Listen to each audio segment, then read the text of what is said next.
Welcome back to the third episode of the YAGS podcast for Inquiry in Math and Science, where we go over interesting topics of forensic science and together we reflect on what we have learned in this class.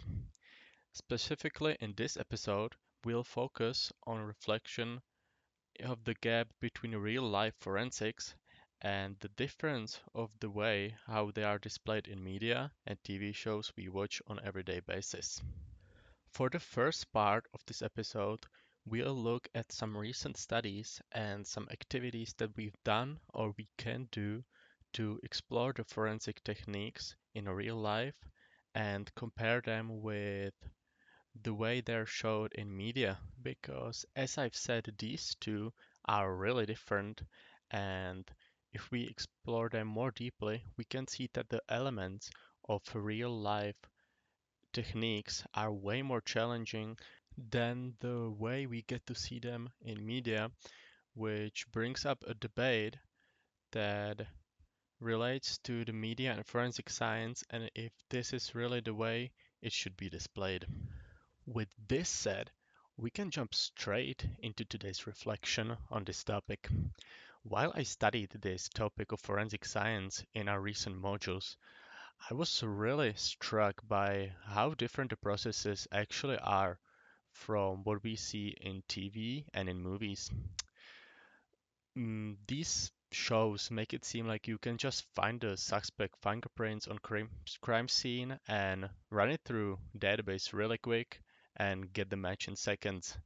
But in reality, what I learned, forensic work is really demanding and often takes really long time and requires collaboration of a lot of people in the team than what we can see on screen, where usually only one person solves the whole case.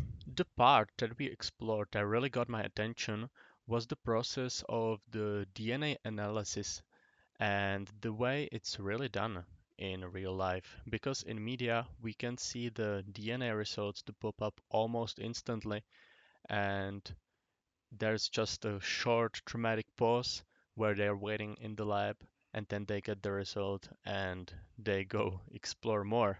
But what I learned, DNA processing requires a careful sampling and working of the lab people.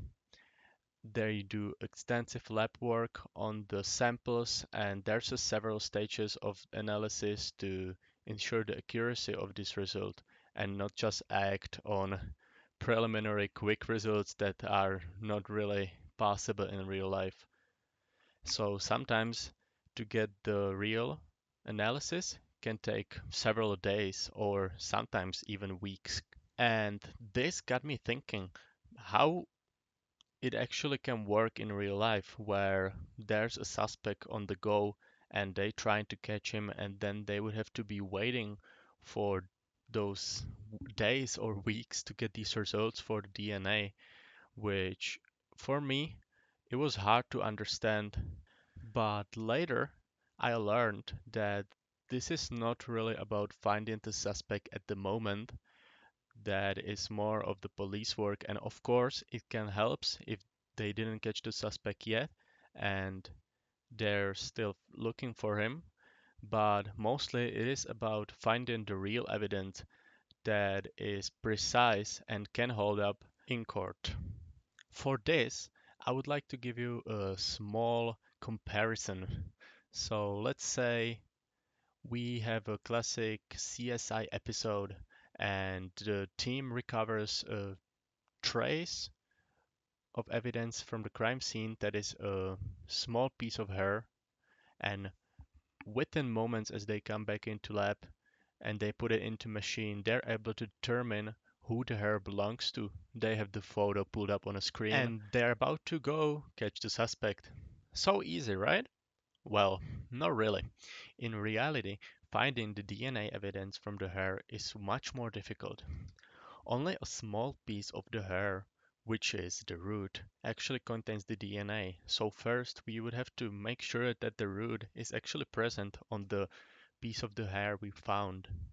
We also have to ensure that the evidence could not be contaminated in any way, and then, and only then, it still can take hours or days to get the results that are ready for comparison with the database or the data collected previously.